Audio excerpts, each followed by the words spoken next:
Menteri Keuangan Purbaya Yudi Sadewa berencana menyederhanakan mata uang rupiah atau redenominasi. Nantinya uang pecahan Rp1.000 akan diubah menjadi Rp1.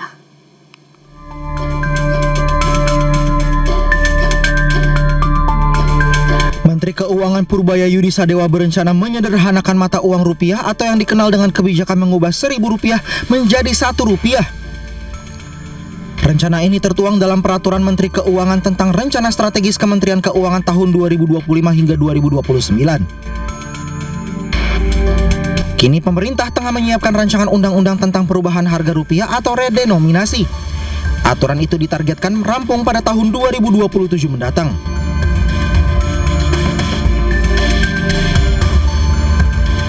Redenominasi adalah pemangkasan atau penyederhanaan nilai mata uang tanpa memengaruhi nilai tukarnya yang dilakukan saat kondisi ekonomi sedang stabil atau sehat.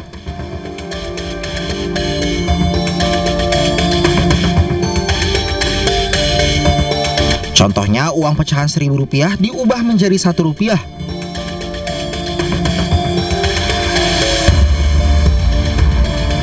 Adapun tujuan redenominasi adalah untuk efisiensi perekonomian nasional, menjaga stabilitas nilai rupiah agar daya beli masyarakat terjaga, dan meningkatkan kredibilitas mata uang rupiah di mata dunia.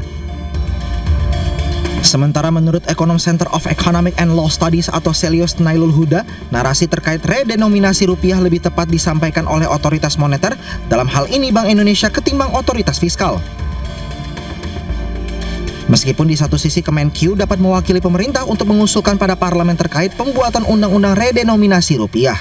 Saya melihat bahwa seharusnya narasi ini lebih tepat disampaikan oleh otoritas moneter ketimbang otoritas fiskal. Meskipun satu sisi sebenarnya Kemenq dalam hal ini mewakili pemerintah itu bisa mengusulkan kepada parlemen terkait pembuatan undang-undang redenominasi rupiah. Nah, kalau kita lihat sebenarnya di PMK yang terdahulu itu juga dimasukkan, namun hingga saat ini belum dibahas dan belum disetujui. Nah, saya rasa sebenarnya Bank Indonesia harus berbicara kepada DPR untuk menjadi pengusul undang-undang dari redenominasi rupiah ini, dan BI menjadi lead dalam isu redenominasi rupiah karena memang berperan aktif dalam bidang moneter. Rencana redenominasi rupiah telah lama bergulir sejak 2013 lalu. Rencananya 3 angka 0 dalam mata uang rupiah akan dihilangkan. Tim Liputan iNews melaporkan. Dalam Indonesia Treasury Review 2017 tentang desain strategis dan asesmen kesiapan redenominasi di Indonesia, diungkapkan sejumlah keuntungan dari redenominasi terhadap Indonesia, yaitu sebagai berikut.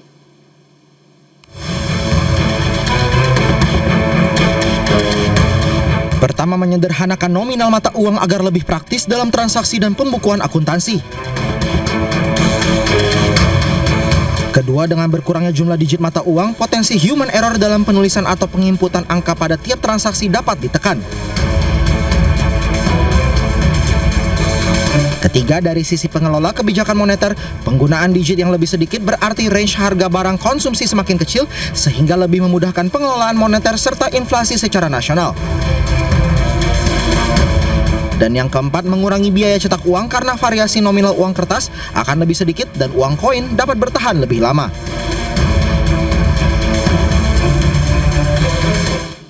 Rencana pemerintah menyederhanakan mata uang rupiah atau redenominasi menuai pro kontra di masyarakat, dan berikut tanggapan warga Jakarta. Saya pribadi sih setuju-setuju aja, karena gimana ya, untuk transfer itu lebih memudahkan kita gitu.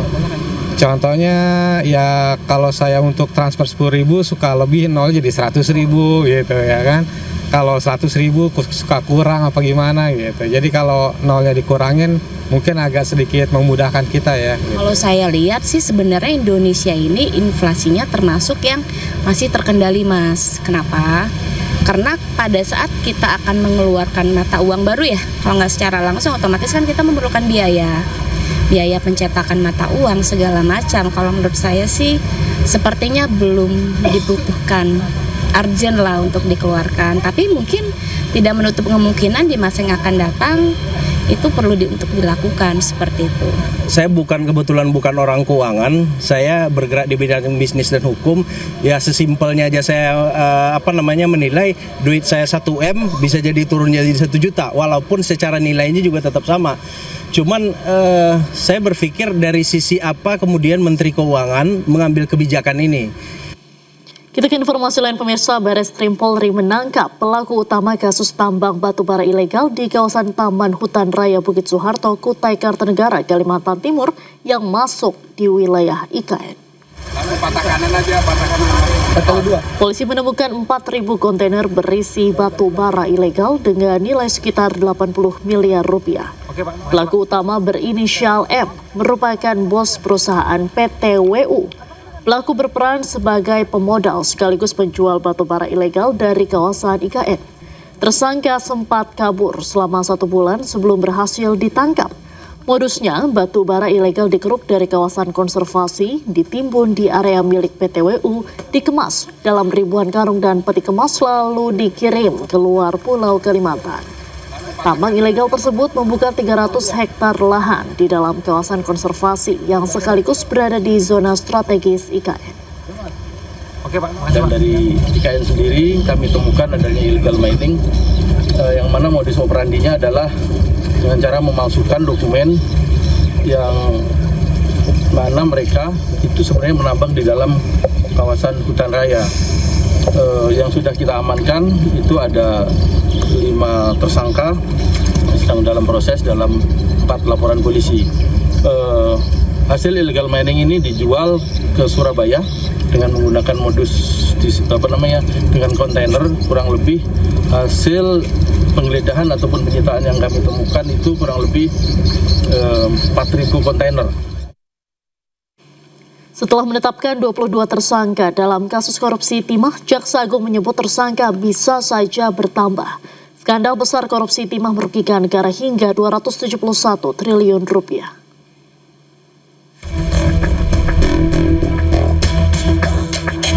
Kejaksaan Agung tancap gas membongkar berbagai kasus korupsi. Selain berhasil menyita 13,25 triliun dari korupsi ekspor minyak mentah dan berani menetapkan Riza Khalid sebagai tersangka korupsi di PT Pertamina, Kejagung juga berhasil membongkar skandal besar korupsi di PT Timah Tbk. Kasus berawal dari kerjasama pengolahan lahan PT Timah Tbk dengan pihak swasta secara ilegal, termasuk pengelolaan tata niaga komunitas di wilayah izin usaha pertambangan. Setelah diusut, ternyata kerjasama itu hanya omon-omon belaka. Hasil pengelolaan timah justru dijual kembali kepada PT Timah. Kasus ini juga melibatkan penyewaan smelter ilegal dan penggelapan dana di wilayah Bangka Belitung. Dari hasil investigasi, Kejagung menghitung kerugian negara mencapai 271 triliun rupiah. Dari hasil pengusutan, 22 orang ditetapkan sebagai tersangka. Yang paling menghebohkan adalah Harvey Muiz, suami pesohor Sandra Dewi. Harvey telah divonis 20 tahun penjara. Jaksa Agung menyebut pengusutan hingga kini masih terus berlanjut dan kemungkinan masih ada tersangka baru. Kalau untuk pengembangan sendiri masih mungkin nggak kalau misalnya ada tersangka atau bahkan terdakwa baru dalam kasus ini? Oh, masih dimungkinkan. Masih sangat mungkin ya Bapak? Memungkinkan. Karena memang ada beberapa bulan lalu kita temukan ada penyelundupan dan ini pasti kita akan ada pengepul, penyelundupan, pasti kita akan sikat terus. Para tersangka kini telah ditahan. Kejagung terus bergerak membongkar kasus korupsi di PT Timah hingga ke akar. Jaksa Agung bahkan menyebut tidak ada halangan dalam mengungkap skandal besar ini. Tim Liputan iNews melaporkan.